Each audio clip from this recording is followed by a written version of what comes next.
একেবারে যে অবস্থা আপনারা দেখতে পাচ্ছেন যে কুমিল্লা, ফেনী, তারপর হচ্ছে নোয়াখালী, বৃহত্তর নোয়াখালী।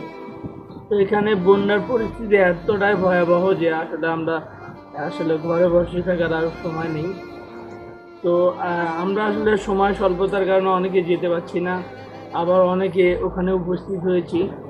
বাট আপনারা দেখতে পারবেন যে এই পরিস্থিতিতে অর্থাৎ ভারত কিন্তু আকস্মিকভাবে যে একটা বন্যার তৈরি করছে, তাতে কিন্তু বাংলাদেশে অনেক এলাকায় কিন্তু ক্ষতিগ্রস্ত হয়েছে।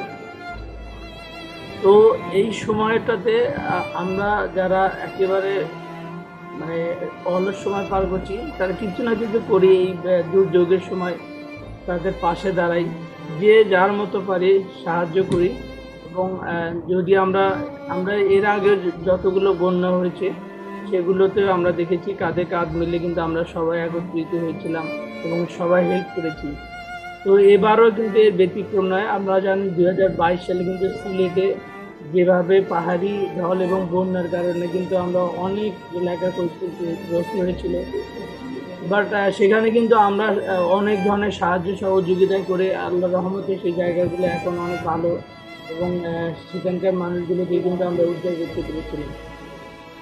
তো আপনার শুধু আমাদের বাংলাদেশ থেকে না, প্রবাস থেকে কিন্তু অনেকে অনেক ধরনের সাহায্য সহযোগিতা করেছে, যার ফলে কিন্তু আমরা দেখেছি যে বিগত দিনগুলোতে তাদের সেই সাপোর্ট এবং তাদের সেই আর্থিকভাবে সহায়তা, কেউ খাদ্য দিয়ে সহায়তা করছে, কেউ আর্থিকভাবে সহযোগিতা করছে, কেউ বা বিভিন্ন পরিবহন দিয়ে সহযোগিতা করছে, খাবার পানি থেকে শুরু করে শুকনো খাবার সব কিছু দিয়ে সাহায্য সহযোগিতা করেছে। তো প্রত্যেকেই তাদের এই কর্মফল বা প্রত্যেকেই পাবে। তারপরও আমরা যারা আছি, যাদের যতটুকু সামর্থ্য আছে, আমরা চেষ্টা করব এই দুর্যোগপূর্ণ অবস্থায় তাদের পাশে দাঁড়ানোর জন্য। কারণ এখানে আপনারা দেখতে পাচ্ছেন বিশেষ করে শিশুরা, তারপর বৃদ্ধ লোকেরা, তারা কিন্তু খুবই অসহায়। তাদের বিশেষ করে এখন কিন্তু ভালো একটা পরিবেশ দরকার, অর্থাৎ পানি থেকে কোনো একটা শেল্টার, ভালো একটা জায়গা, উঁচু জায়গায় কিন্তু তাদেরকে হস্তান্তর করা দরকার।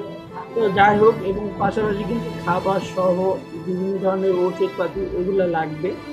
তো আমরা যারা আছি, যারা প্রত্যেকে আমরা সাহায্য সহযোগিতা করবো, এবং যারা পারছি না তারা অবশ্যই কিন্তু আমরা চেষ্টা করব যে তাদের পাশে দাঁড়ানোর জন্য, এবং যে যার মতো পারেন সাহায্য সহযোগিতা করুন। আর সবাই ভালো থাকবেন। ধন্যবাদ। আসসালামু আলাইকুম।